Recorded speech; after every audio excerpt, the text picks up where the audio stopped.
On the workbench today, I've got a Bose system. And this system, when I plugged it in, well, it's not doing anything. It's completely dead. But when I plugged it in, I got that distinct smell of burning electronics. Yum! Let's see what's wrong with this sucker. Now, the smell appears to be coming out of the back of this Acoustic bass module. This is the unit that's going to contain all the amplifiers.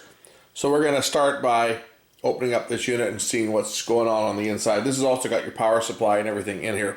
So we're going to pop this one apart and take a look inside this unit first.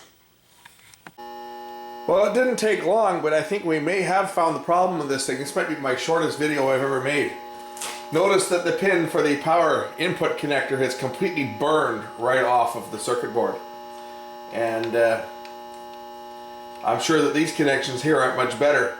I mean, this is a big connector that is basically putting the stress of this heavy, I call this the fire hose connector. You know, it's like, look at the size of this thing and this connector on here. All the stress is being put on this circuit board here. It's no wonder, and same with the power cord, it's no wonder this thing broke. So first things first, let's just resolder this connection here and see whether that fixes this problem. A pretty good chance that that's probably going to solve the problem here. I know we got a lot of noise happening here and you're probably seeing the lights flickering and stuff. I'm putting on my big work light so that I can see what I'm doing here. I don't use this thing nearly as often as I should, but having this 400 watt metal halide shop light in here really aids in seeing problems on the circuitry. It's you just won't see in lower light levels. Also makes for good looking video. It just makes a lot of noise. Good old iron core transformer on that thing really hums quite a bit. So let's get the soldering iron warmed up and we'll redo this. What I'll do is I'll actually bridge a piece of wire over here because that trace is completely burned away, as you'll see when I zoom the camera in here. It's just totally cooked. So we're going to bridge a new wire, take it over to the board here. And for anyone who thinks that these Bose systems are a high-powered unit, think again. That's a tiny little transformer. And we'll just look at the... They got some foam on the wires here so that the wires won't buzz, but we'll take a look at the amplifier module. So this is our amplifier down here. This could just be the amplifier for the bass. I think this is probably just the amplifier for the bass module. And there's two more amplifiers in the head unit for the small speakers, but I bet you this amplifier down here, I haven't looked up the number of it here, maybe we'll look it up just to spec it out and see how much power this thing actually puts out, but I'm guessing this is probably not more than about 20-25 watts. I mean, just look at it. There's the amplifier module. Let's see if we can see the number of it. I don't know if we can see a number on there or not. The part's actually a TDA 7396 from ST Microsystems, and the specs on that component, it's a subwoofer amplifier, 45 watts into 2 ohms, so it's not that powerful of an amp. But that's what it is. It's just a basic mono amplifier, and there'd probably be another pair of them or a couple of other ICs in the other unit. Anyway, my soldering iron smells like it's getting hot enough, so let's get this thing apart and get some wires bridged in there and see if we can fix this sucker. So here we go.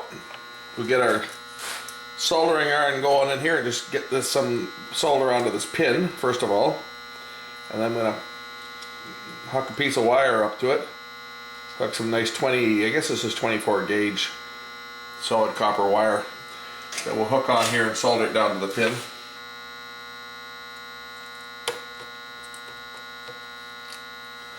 Because we want to make a little better connection than they did at the Bose factory in Mexico. Yes, I said Mexico. If you look on the back of these units, it says designed or engineered in the USA,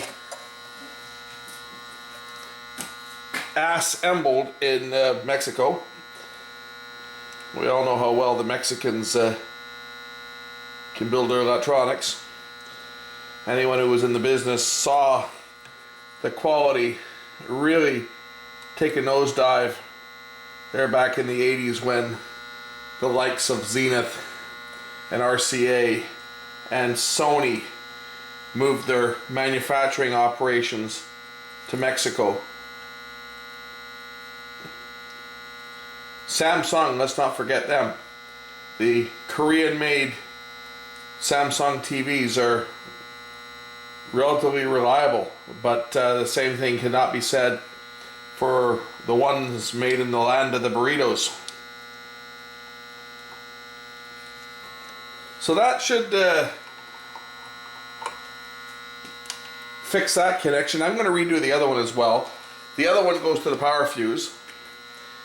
I don't believe the fuse is blown on here, so it was actually the neutral line that goes to the fuse, and then from the fuse it goes over to looks like an MOV. Yeah, well actually one side of this cord, there's a plug here. This goes to the power transformer. This is our primary to the power transformer, and then there's a surge suppressor and MOV which is soldered down here. So we're just going to redo this connection to the fuse, and I'll do another one from the fuse over to the power plug as well.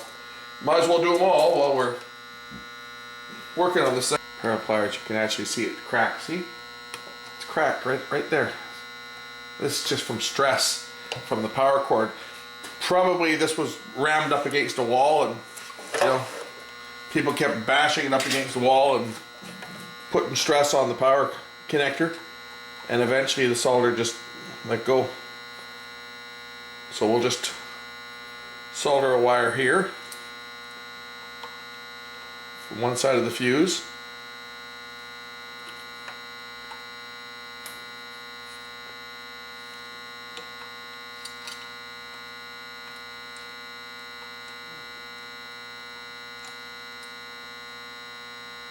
Up to the power pin, and then we'll do another one from the other side of the fuse over to the input power connector for the transformer.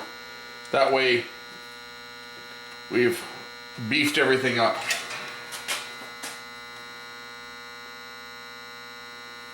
Not that there's a problem with the traces on here. There's no damage or anything to it, but it can't hurt to give us a little higher current handling capability. We're still protected by the main fuse and all.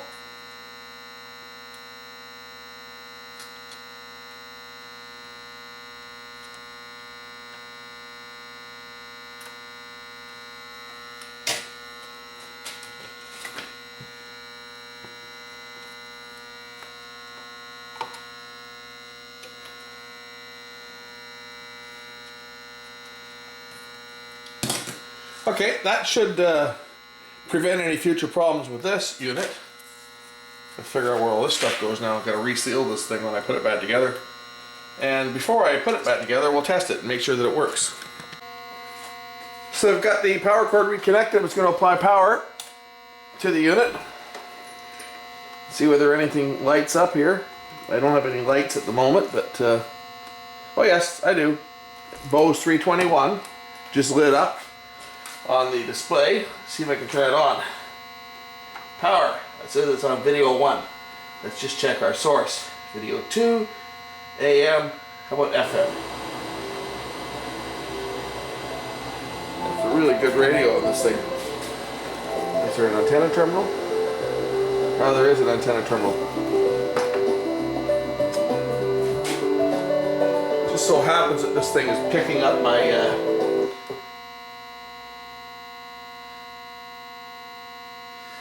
just so happens it was picking up. I have a little FM, one of those modulators that you would use for hooking your MP3 player up to your car radio, and I have it hooked to my satellite receiver that pumps music throughout my house.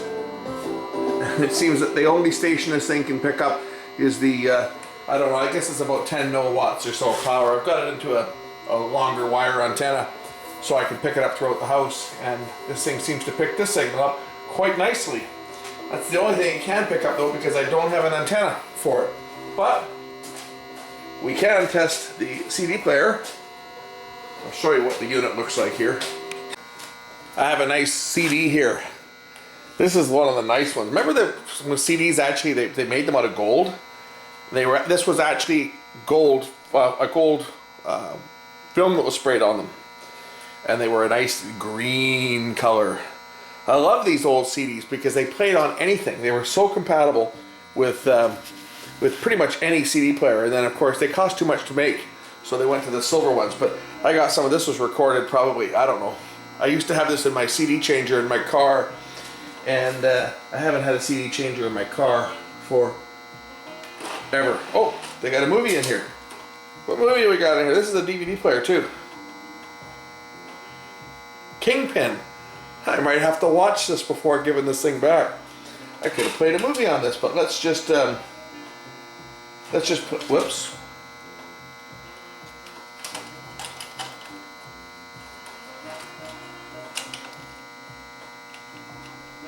That wasn't supposed to fall off. How do you make this thing work? Source. FM. Sorry.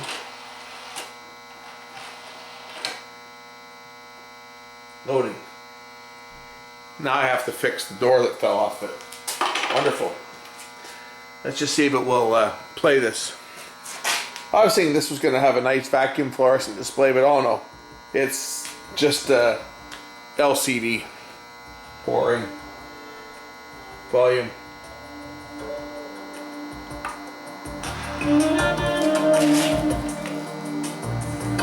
Yeah, it works. I don't want to play this too long because you know how YouTube gets, so we'll just stop that and put this thing back together and send it on its way. I'm on a Mexican radio. Oh, I'm on a Mexican radio. Oh, I'm on a Mexican radio. Well, hey, it's a radio that's made in Mexico, right? So I'm not far off. Bose, yeah. Engineered in the good old US of A. Made in Mexico. This is a ps321 powered speaker. I can think of other things that PS would stand for, and it's certainly not a powered speaker system. I can think of many things that PS would stand for. And piece of sheet is one. There it is. All done. Have a good day.